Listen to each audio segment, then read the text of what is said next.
we just want to give you guys a quick intro. My name's Forrest Cortez. I'm the Vice President of Chicago Audubon Society, but I'm definitely not the only person that helped pull this together today to bring you this great program.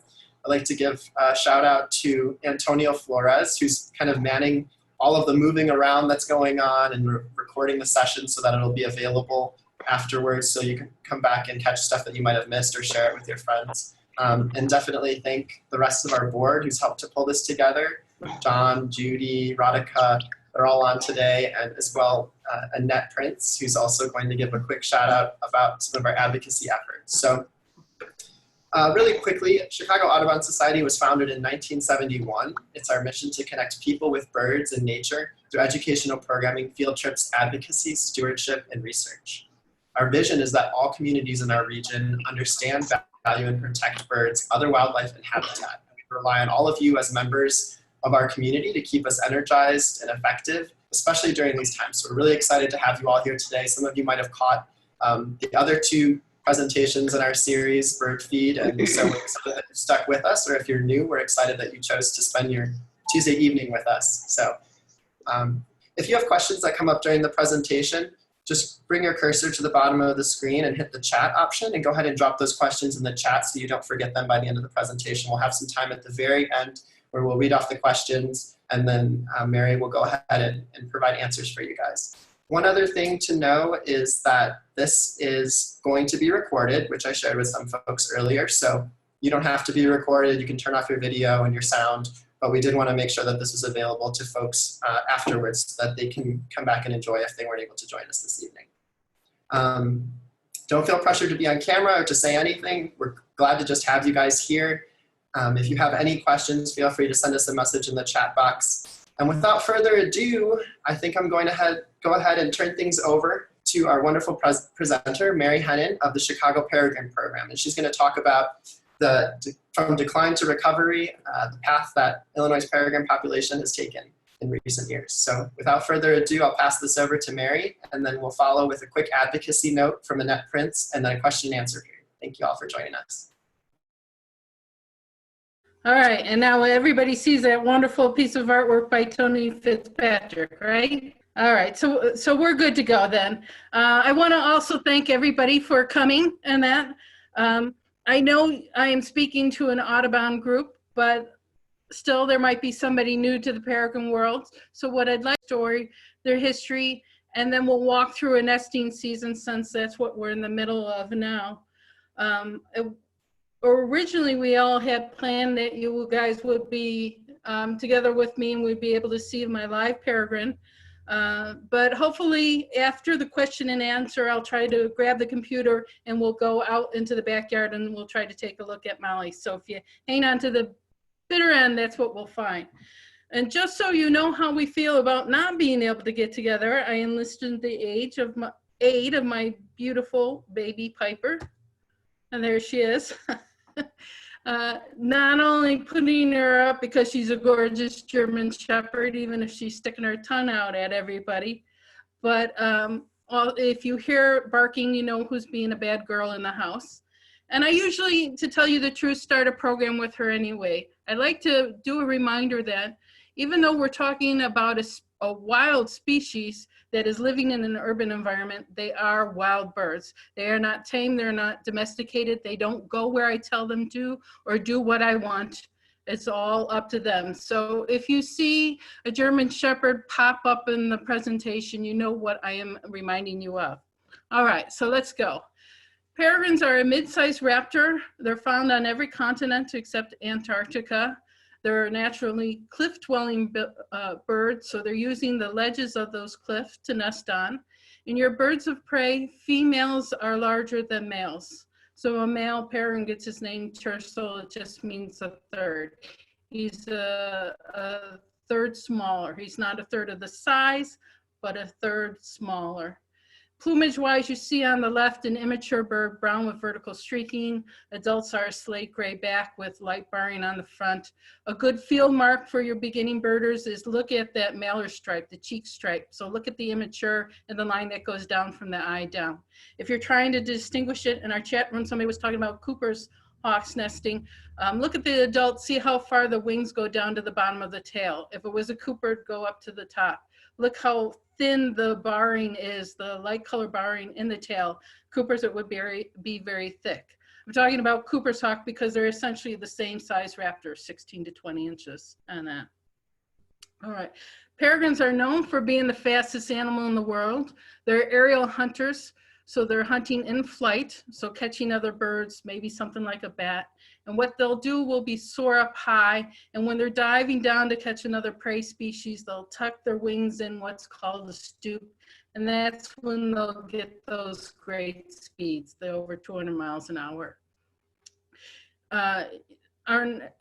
Around the 1960s, our North American population, and it actually dropped down to 11% of what historically was there. There were none nesting in the Midwest in the eastern part of the US. They call that extirpated. And we were seeing decline worldwide. From the places where you still had some remnant of birds trying to nest, like in the western part of the US, they were failing. And what scientists were finding were broken eggshells. So what they did was collect those, came to museums, including the Field Museum, and compared them and said, wait a minute, these fragments are so much thinner than your historic eggs. What is happening? Well, we know the answer now has to do with DDT. That's a pesticide that was used in the 1940s on crops. You spray it on the crops, the small bugs die. Birds, small passerines will eat the bugs. And as it works up the food chain, the body is not able to break down that chemical. What it does is inhibit calcium production in the female. And they were essentially laying eggs that were too thin to withstand the weight of an adult trying to incubate it. Wonderful illustration again on the importance of a natural history collection, because who would have known if we didn't have these old eggs, would we been able to figure out the problem to save peregrines and bald eagles and brown pelicans and other species before they were already gone. So anyway, plug for my job. Also, you now figure out the problem. What are you going to do to help bring them back? Well, banning the use of DDT is an obvious first thing. Another one, and I can't place enough emphasis on the importance of putting it on the endangered species list. It gives an extra level of protection that's so recognizable to people that don't even understand wildlife and that. They may not know birds or nature, but they know what endangered species means. It means, ooh, it's in trouble. There's a few, I better not mess with it. It's hand off. I'm bringing that up because here's my 2 seconds into the politics and that. With the current administration, they're doing a lot of work to try to weaken our environmental laws, be it the Endangered Species Act or Migratory Bird Treaty Act or water laws protecting waterways. So I want to encourage everybody to go out and vote in November. Try to get some people in that will help enforce and strengthen our wildlife laws instead of weaken them. And if you have the interest, a favorite website of mine is actually congress.gov. So I can go in there, I can put in the search box, and what are they doing to the water laws right now? You plug that in, it comes up and it tells you what the law is, what congressman or senator proposed it, where it is, if it's been approved by either house or what stage it's in. And then you could go ahead and write your congressman, your senator, and say, hey, I don't agree with this, let's change it. All right, there's my politics plugs, back to peregrines. So we figured out the problem, we strengthened the laws protecting them and that. Where you had birds still trying to nest, and that's on the left side, you could rappel down to the eyrie, and that's just a fancy way of saying the cliff nests.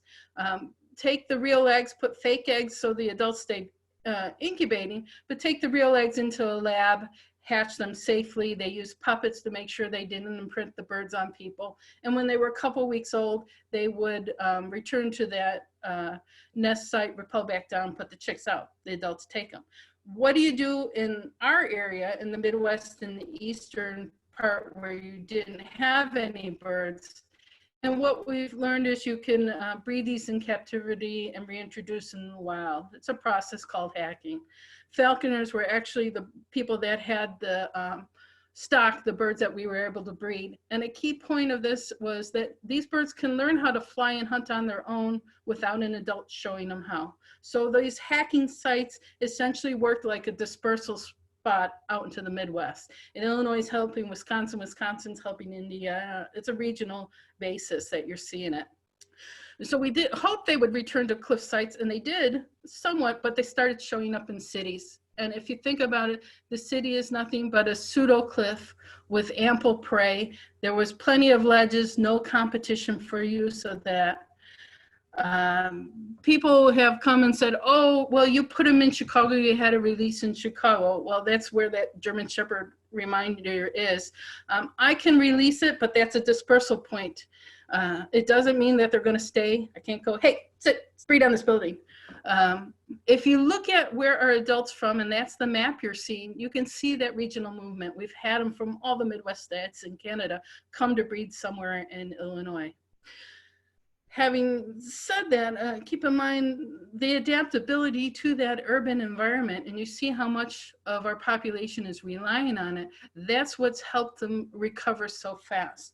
30 years is not a very long time to go from none to the population that we've had out. It's just been this, or have now, it's just been this tremendous boom. All right, so let's walk through a nesting season since we're in the middle of one now. It actually starts in February and March, courtship. Now, our adults tend to stay year round, but their territories are slightly off from where the breeding territory is. So for instance, the ones that used to nest at Uptown Theater always wintered right around Montrose Harbor. So there's a slight shift. So come February, March, they're back to that breeding ledge. We want to identify who they are. If they're banded, we can look and read those and say, okay, I can tell you something about its age. It's a 6-year-old bird. I could tell you something about dispersal in that. So, okay, this particular male you're looking at in the photo actually fledged from a nest in Toronto. So I can learn about the movement of the adults that way. Courtship, you're going to see bowing behavior. You have each up vocalizations. Making a scrape is part of that courtship process. Obviously, it's going to lead to something like this, and then eventually fertilization, and you get some eggs on that. You can see where the eggs are laying in the picture on the left. That's what a scrape is. It's just a slight depression in whatever substrate's on the ledge there. They're going to lay one egg every 24 to 48 hours. They're going to delay incubating till the clutch is nearly complete. So somewhere around the second or third egg is when they'll start sitting heavily on it. And males will incubate as well as females. Time-wise, in the timing of the year, we're seeing eggs laid by mid to late March, beginning of April. The behavior of the adults is different at this time. Now, if I go to approach the Irie and the nest and the female's on the egg, she does not leave. She stays right there. In the slide, we were actually measuring the eggs to see if there was a difference between inbred parents and non-related adults. I didn't find any, but you can see how she is staying right at those eggs. Now, if the male had been incubating, he tends to take off and then he'll come back and let her, she'll fly in. It's part of the reason why you have different size in the sexes, is she's actually the bigger defender of the nest. So it's to her advantage to be bigger and scarier. If you're incubating through April, you're going to have to deal with weather. And unfortunately, we can have very rainy seasons. This is a slide from last year. Remember in April where we had those real heavy rains where it wouldn't stop raining for about 3 days. If you look at where peregrines choose to nest, it's not height of the building, but it's the architecture of the ledge, the design of the ledge. What they like is to be on the side of a building. They want to be out of prevailing winds. They want to be able, if they're sitting on eggs, to see up in all the surrounding area. Unfortunately, a gutter meets all that criteria and seems to be a favorite site selection. If this was a gutter that had normal drainage or better drainage, maybe she could roll the eggs to a certain area and try to keep them dry.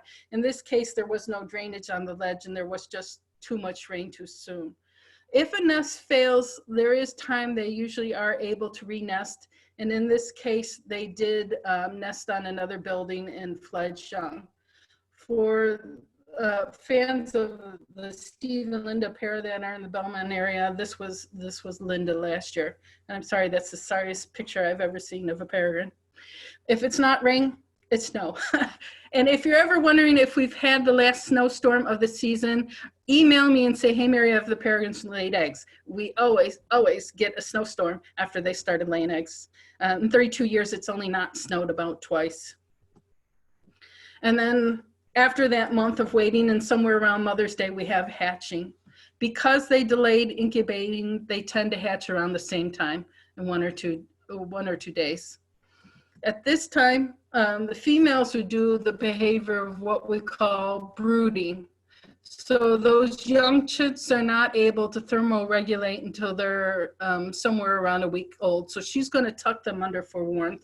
She'll tuck under that whatever egg that hasn't hatched yet to try to hatch that. Now, if I told you early on that they typically breed at 2 years, what is odd when you look at this picture? It's that she's an immature plumage. Early on, when we first had birds returning to or starting to breed in the cities, there wasn't any competition. So a young bird could sneak in there and breed right away at 1. I don't see this so much anymore. And it's simply because all these territories are now occupied.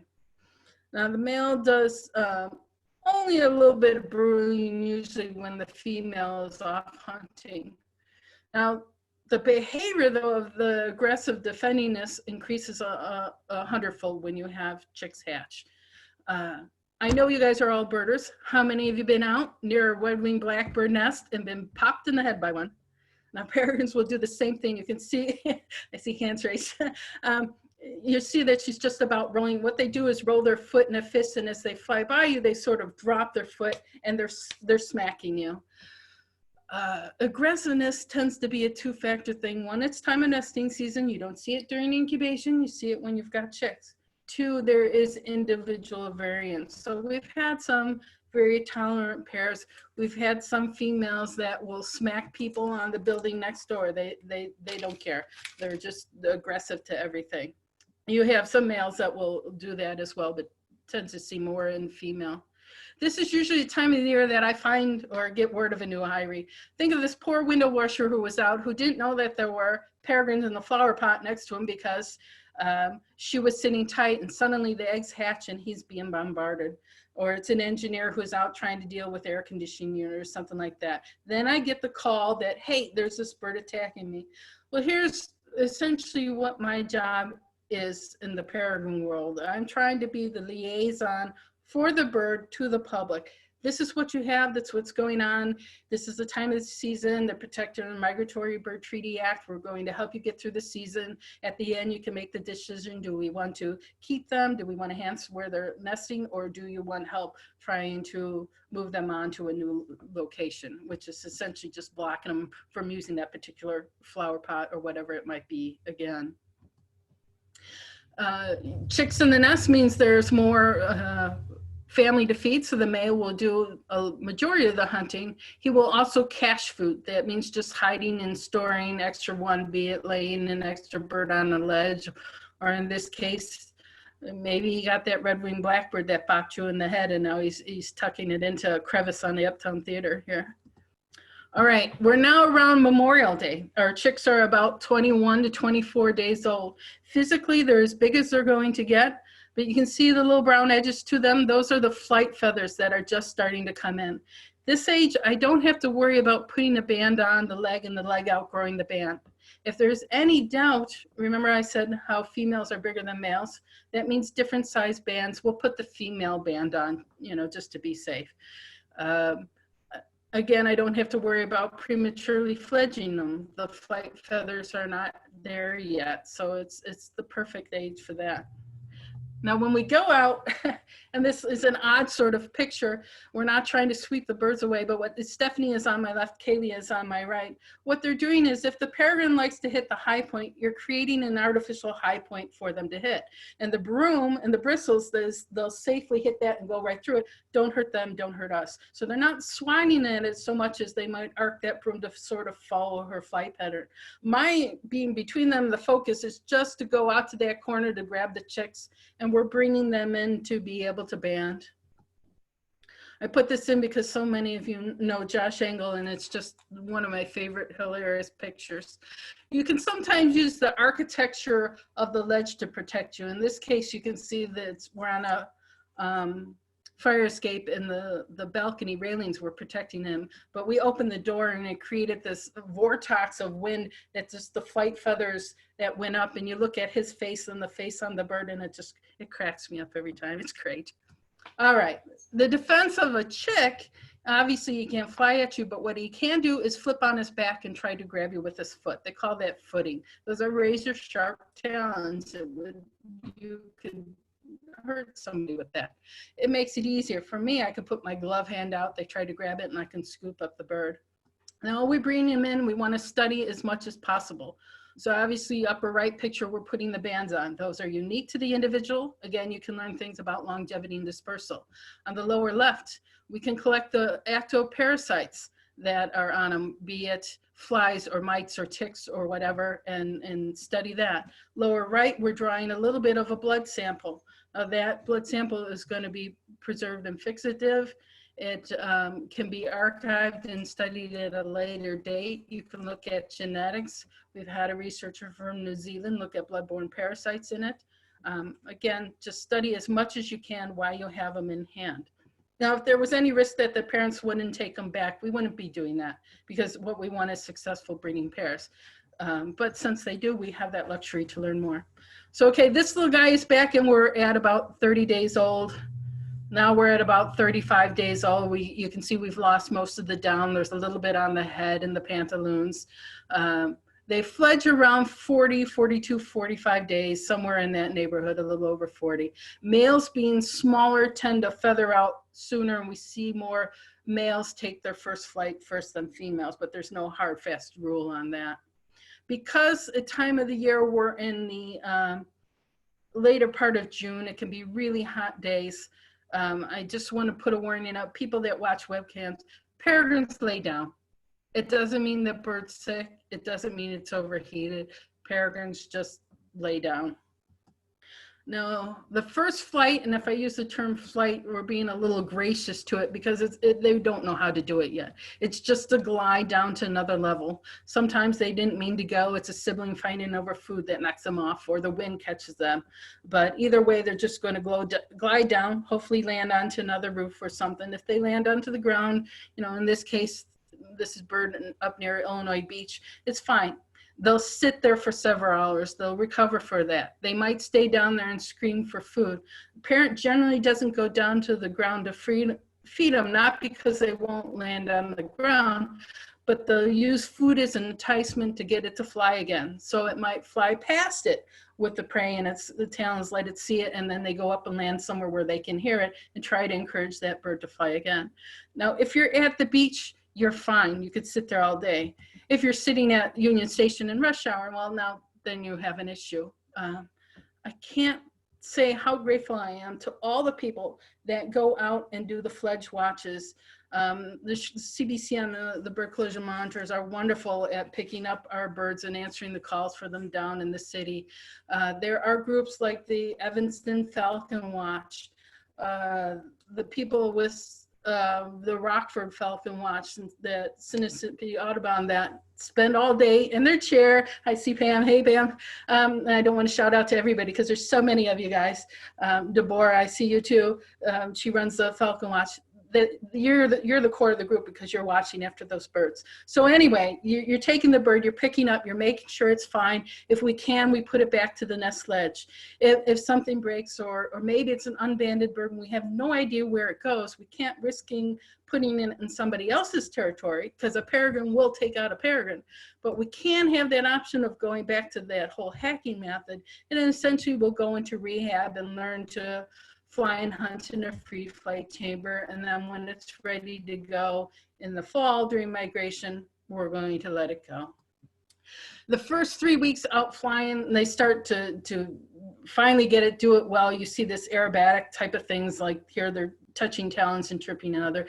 They're playing, but they're learning behavior that can be useful later in life. For this, what you're seeing on screen, it could be a food exchange during courtship. It could be defense behavior if a territorial fight or something like that. But once they're out flying that well, parents feed them less and less, and they're hunting on their own, and essentially they're dispersed. And that's it for the breeding season. A lot of you birders are photographers. if you see parents, try to get a picture of the legs. I can't say enough how often we love to read those bands because we can learn something about that dispersal band behavior pattern. Do they pop around the Midwest before they go south for the winter? Do they stay here for the winter? Right now we're relying on photographs, but what we've applied for with the program is permits to use satellite trackers. Not radio trackers. In the old days were no good because the signal bounced off cities, but satellite trackers that work off your GPS and your cell towers, we can gain a lot of information for it. So we have a few donations and we're working on the permits again to hopefully do it, not this year because of craziness, but probably next year. Just from reading the bands though, here's our longest distant migrant we had a record of. And it was a bird I named after Ron Santo. Yeah, go Cubs. And he's my favorite Cubby, but he went all the way down to Ecuador. So I don't know if you could read the numbers, but that was essentially 3,100 miles from where he fledged from that his band was read again. Between your natal site where you're born and your breeding site, we tend to see that females will disperse further than the males do. All right, let's sort of get to winding this up in a few challenges that we see for the birds and for us in the breeding season. By the way, I pop in this slide because if you want to know where the first nesting was after the decline, that's the picture of the building, the little edge where the arrow is. If you look to the right, there's a tiny little gray door that you used to have to rappel down from the top where the fans were, but they built that tiny little door just for me to go out and monitor peregrines. All right. As the population has gone up, we've seen changes in territorial size. The picture on the upper left, when we first only had 1 or 2 bird pairs out, they were holding 3 miles, anywhere from 3 to 5 miles in single territory. In more recent time, you look at the triangle picture and you had 7 pairs nesting in a single square mile. You can see how territory size has shrunken as the population has grown and they've occupied. Just FYI, when we originally started with the reintroduction, our goal was to have 3 breeding pairs in the state. We've exceeded that a wee bit. It's exciting, but if you think about it, Illinois was not a huge peregrine place. We were a plain state. We were not a cliff state. So yes, we have some older cliffs occupied now. If you look down near St. Louis, that's the dwelling birds, but again, utilizing that urban population.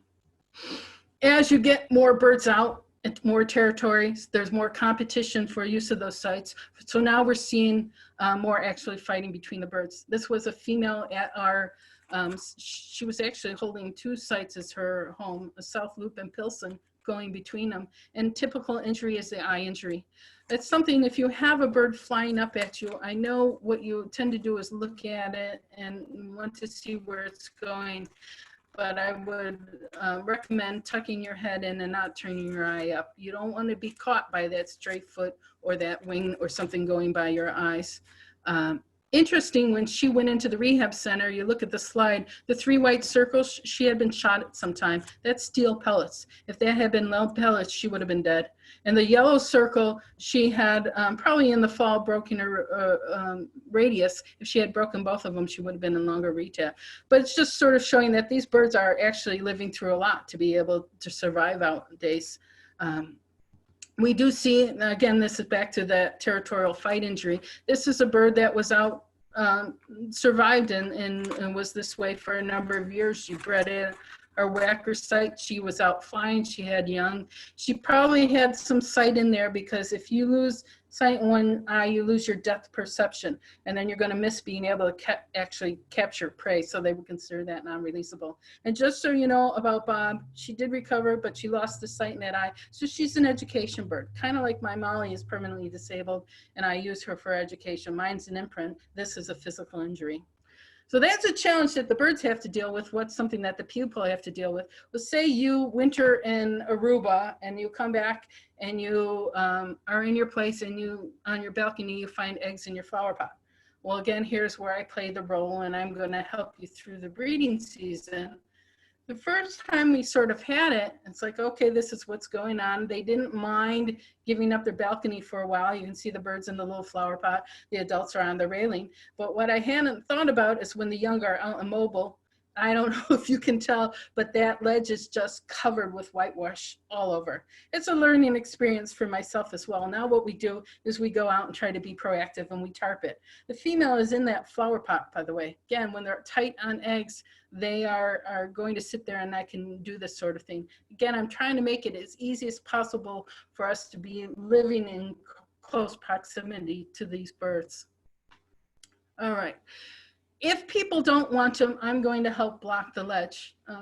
So this female was nesting where the star is, and they didn't want them. So here's how a way of blocking it prevents her from being able to lay the eggs next year. She'll find another place, and she did. And you look at the map, and every year she'd pick another place.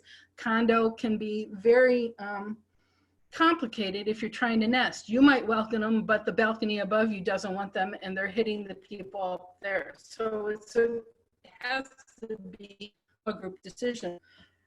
Excuse me.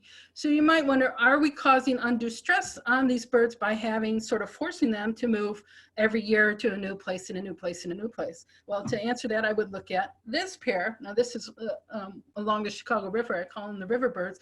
Now, every place they selected seemed to be welcoming. They succeeded on nesting. If they fail, they might move the ledge or the nest site because, hey, I didn't succeed this year, I'm going to try this other space. But they were succeeding. The places would put out a nesting tray or a nest box to help them again with drainage issues. Birds would use it. They'd still fledge young, but then the next year, suddenly they picked a new place. I know it's the same adults making that decision because of bans. So it's an illustration of they can on their own try to choose to do those old movements year after year after year. So maybe we're not putting any undue stress on them by sort of forcing that relocation. And keep in mind that relocation can come from natural causes like a landslide on a cliff. So it will happen in the rural habitat as well as the urban habitat. Just to wind up with some things for this year and that, I wish we could be gathering in this type of group. Evanston Library is always wonderful about inviting the public to the bandings. I don't know how much we're going to get out at all this year, but we're not certainly going to be able to do this. They might be live streaming it or something, or hopefully programs like this where we can still do that outreach to people. If I can go out to banding and that, I'm going to do the typical things I always do, which are collecting feathers. So you guys are all birders. I hope you've been staring at this going, I know what each bird is, 1 to 5. So you 2 more seconds to figure it out. And do you have it where you write? They're in the same position as the feathers were on the tray. By collecting feathers, I can learn things about the prey species, not only about hunting behavior of peregrines and what they're catching, but what is migrating through and when. I want to keep an eye on those things. Are they feeding on neotropical migrants, birds that are wintering in countries that still use DDT? Are contaminants still make it into their system? Have we altered the behavior of hunting because they're now in an artificial habitat that has light pollution that is lit all night long? Before, if you had collected something like a whippoorwill feather, you'd say, okay, well, that's a nocturnal bird, but it could have caught that bird right at dawn or dusk when the activity levels would overlap between the species. But now that you have web cameras and stuff out, we're able to look at, are they actually out hunting in the middle of the night? And I could tell you somewhat of, yes, we are seeing a little bit of that. If we collect the prey feathers, we're also going to collect the eggshells as well. Again, it's a way to continue monitoring the population and use them as a barometer of the health of other birds that are out there. So we're going to take those eggs, we're going to measure them. We have been seeing some death in embryo, but again, is that outside the normal range of what we're having? In poultry and raptor captive breeding studies, we generally see hatching rates of about 80%, and I could tell you peregrines are essentially hatching at that rate or better. But it's interesting to find this stuff. We are going to be sending these shell fragments off to look at contaminants, but that might have died because the gravel or the substrate on the ledge was too sharp and it punctured the eggshell. and then it loses moisture, and then eventually the embryo will die in there. But again, gaining as much knowledge as we can about the birds, why we go about it. So people who want to reach out to me and learn a little more than you can, that we've talked about in this study, I encourage you to follow us on Facebook. You can reach out to our website. We have links to the webcams on those sites, and because those webcams are all hosted by individual sites, for instance, Evanston Library hosts the Evanston ones, Sinisippi Audubon sponsors, it's the Rockford camp. We have links to the sponsors as well as the camps itself, but it's a nice way of you being able to follow birds. While we can't get out, we can virtually bird watch this way. Or if you can't get out that way and you're driving down the car and you want to see where a peregrine is, we can drive down Chicago Avenue in Westtown and you'll see this beauty on the wall. And if you need something to read while you're stuck at home, I might say this book is worth a perusal. And last, I'm going to wind up my talking by I want to thank everybody who's part of the Peregrine program. And that's anybody that sends me a report, anybody that says, hey, I was out bird watching, I saw it. It's that building engineer. It's the office worker who looks out the window. It's the people in the rehab center. It's all you falcon watchers. It's all you guys. You are what the program is, and you have what are the whole reason why we have these birds back out breeding. And thank you. Thank you, Mary. That was wonderful. I don't know about everyone else, but that story of resilience was really great. And this is a good time for that. It was really positive. And thank you for all of your work to protect these birds and to bring the population back to health. And thank you for sharing with us. I want to turn the floor over quickly to my fellow board member, Annette, who's going to give us a little bit of an advocacy update. Mary shared some great ways that you can get engaged and stay in touch, and Annette is going to do the same on behalf of Chicago Audubon Society. I am letting you guys know that we have recently obviously been advocating for a bird-friendly design ordinance in Chicago that came up with the City Council last month in April, and it was not passed as an ordinance. Instead, the city at this point has chosen to put bird-friendly best practices as a part of sustainability. So we did not get the ordinance that we are still working towards, but sustainability will now set the best practices that they want to follow. That may end up just being at this point recommendations, or there may be a certain level of requirement that buildings new developments will need to use. It hasn't been determined where it will be applied, or whether all buildings and what sets of buildings will need to do it. So we're still in contact with sustainability to see at what level we'll get bird-friendly design either encouraged or implemented with a certain amount of requirements. It's a good thing in that it's being recognized that bird-friendly design is an important aspect that the city wants to recognize, but we still want an ordinance because that really will be the forward movement that makes it a requirement. So we're waiting at this point to find out how much further it will go, but we're glad at this point that we're part of the sustainability committees that are going to look into what will be put forward for hopefully protecting more birds at the buildings in Chicago. Thank you, Annette. Appreciate that update. This is just a reminder that Chicago Audubon brings you great programs, but we're also working hard to fight to protect the birds in the city as well. So without further ado, we can get to some of the wonderful questions that have come up in the chat. I see a lot of great ones here that actually were on my mind as well. So I'll turn this over to my fellow board member, Radhika, to pose the questions to Mary, and then we'll get through as many of those as possible. And if we have time, we'll let folks on the phone come off mute and ask questions directly. Okay, so first question, we'll just, can you hear me okay? Yeah.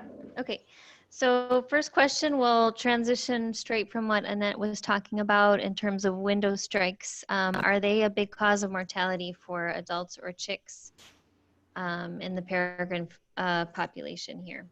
Not really. When you're talking about window strikes for migration, It's different than raptors. If they two hit one, it's generally because they're chasing the migrant and they don't turn fast enough or see that. But generally, we don't see raptors too much hitting windows. Young being down is not necessarily because they hit the window. It's because I don't know how to fly well and I end up landing in a weird spot or on the street. But essentially, no, window strikes are not really an issue with peregrine mortality. I would say for young, it might be vehicle collisions if they land on the street or something. That's why those Falcon Watch people are so vital to their survival. Could I jump in and say that at one point the Chicago bird collision monitors were called for a rescue of a peregrine that had actually broken through the upper level of a high-rise in Lincoln Park. It was an empty apartment floor, and he broke through the plate glass and was found in the center of the empty apartment, just kind of looking around. The bird was okay. He ended up recovering, but he actually must have hit that glass with such force that he broke all the way into through the apartment window. Yeah, that's an odd circumstance, and that I would attribute it more to probably it saw another peregrine that it needed to chase it out of the territory and back to the territorial defense, and seeing the reflection just went so hard after that other bird is what broke through. It's not to say we don't see, a peregrine can drive down another's Cooper hawks. You know, any of the bird collision monitoring, know how many young birds just don't get it and get in trouble and end up landing on the ground. Raptor mortality, by the way, is high. 60% do not make it through the first year. And it's really that inexperience type of thing that is one of the driving factors in that number.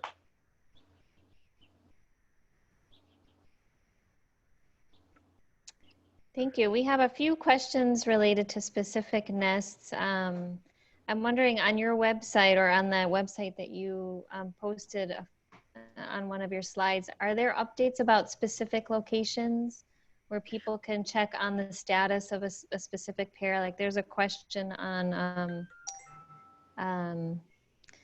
we've seen a peregrine perching on top of 1850 North Clark most days lately. Is this a known nesting site or territory? So I'm wondering if people can check on nesting locations on your website. I would say on that sort of thing, if you look at our website and that there's my email address to email me that kind of question. While I know the city really well, I need to pop on a map and say, where's the closest one? There is a Google map on the website that sort of shows bullets of where all the pairs are, but keep in mind, I generally don't use something so specific like that as an address.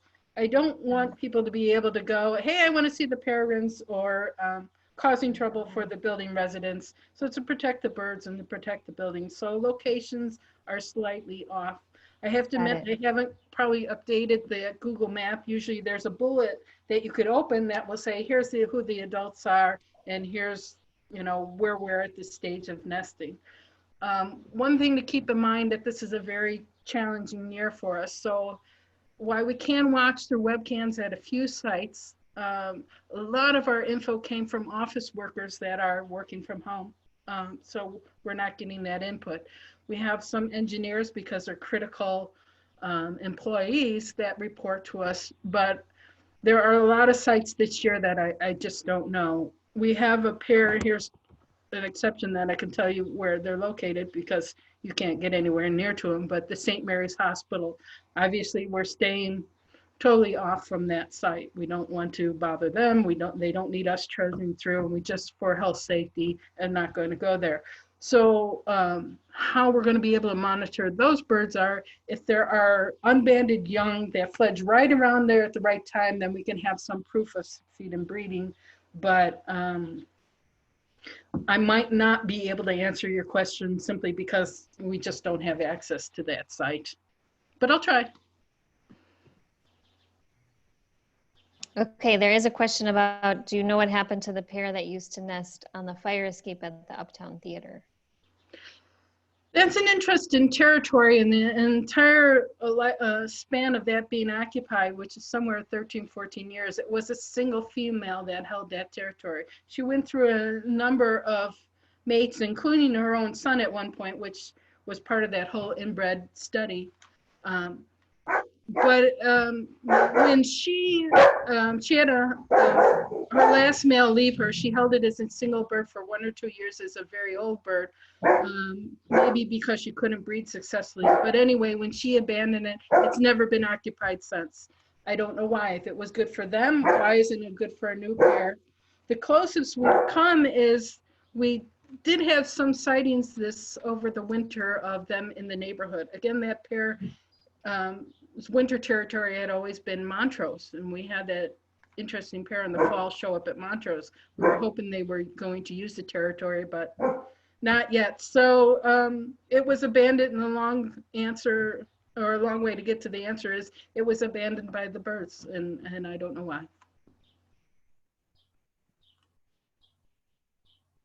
Okay, a couple of questions related to success rate. So what percentage of fledglings make it to adulthood? And is there a difference between urban and rural populations in terms of chick mortality? Across the board, I think I mentioned this a little earlier, raptor mortality is considered that 60% don't make it in the first year. And that would be the same between them. There's different, I would say there's different challenges for an urban peregrine versus a rural one. A rural one, you're going to have problems with something like great horned owls or raccoons climbing up to the nest in a way that you don't have in the urban environment. But that rural bird's not dealing with the cars and the people and whatever structures that the urban birds are. So I would say in the long run that it evens out. We'll just have to watch over time. Remember, our urban population is a relatively new population. So over time, we'll see if that holds to be true.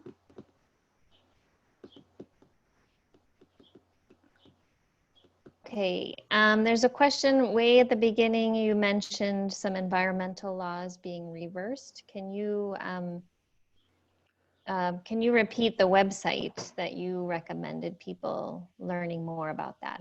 One, you can go back and rewatch this when it is archived and online, and I would encourage you just stop on that and you could see the website, but it's congress.gov. And it gives you a little search box at the top, and I plug in whatever factors I might be interested in looking at, like environmental law, or I might do wildlife, or I was looking the other day proposed changes that affected the Endangered Species Act, and there was a proposal involving ravens and wanted to lessen ravens in the West Coast because they're starting to be whatever pest to our ranchers. But again, pop in whatever, and then it'll tell you, you have to read through give you all different laws that those keywords come into. And again, you can see who the senator or the congressman is, Democrat, Republican, if it's been on a committee, if it's in the proposal stage. It's just a nice website, congress.gov. Hi. Okay, and just one final question I can get to. Again, if we didn't get to your questions, please put them in the chat and we'll record them and try and follow up with you and answer them. So last question will be about how many pairs are breeding in Chicago this season? I can't answer that this season, again, because we're not being able to go out and look, and other people aren't going to be able to look. It depends. Do you want to say the Chicagoland area where we can count Evanston and the suburbs, or do you want to say the city proper? If you're talking about the city proper, it's generally somewhere in the 12 to 15 pairs. You add in the suburbs a little more. Go back again to that Google map, and it'll show you the whole distribution of, we've had them in Decatur, Peoria, down near Alton, Illinois. The majority, though, are using the urban land site all around the Chicagoland area. And if you could expand that, you would see them going up into Kenosha, Milwaukee, and Sheboygan, or down into East Chicago and into Indiana as well. They're using all the cities along the Lake Michigan shoreline like a cliff ledge along a river. I'm not sure if you're going to turn this off. We're done with the chat, but would you like me to walk out to the Muse and see if we can get a picture of Molly? So I'm going to take my camera with.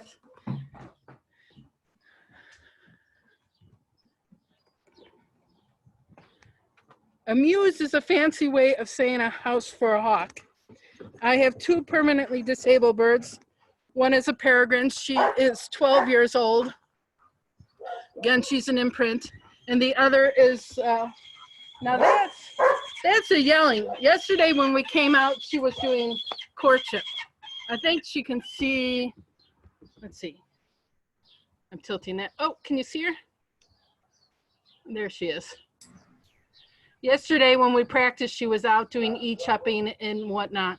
So she's 12 years old. Again, they can live up to 20. And if I come further down here, let's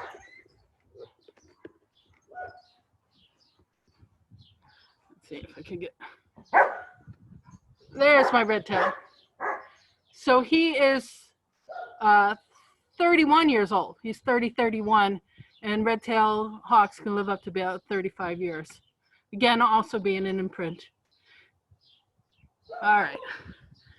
Sorry, no vocalizations for you guys to share. Thank you, Mary. That was wonderful. Thank you so much for sharing that with us and for sharing all of your knowledge. Sure. Thanks, everyone. Hey, Brian, shout out to you. I saw you watching. He was in some of the slides. Anyway, sorry. I just want to thank you again and then give a quick reminder to everyone that this is part of a series called Bird Feed, and that we will have another wonderful presentation next Tuesday, same time, 6 o'clock. And that presentation is going to be called Elusive Migration, Rails Migration, and How We Care for Their Wetlands. So it sounds pretty mysterious. We're excited to see many of your faces. It's been great to see you each week and to see your hair growing at home while we can't get haircuts, or maybe growing up in my case. So thank you for joining us, and stay in touch. Don't forget to follow us on Twitter, Instagram, and Facebook, Chicago Audubon Society. And we will follow up with more information about the questions that were not answered this time around, and also the recording, so you can share that far and wide. Thanks, everyone.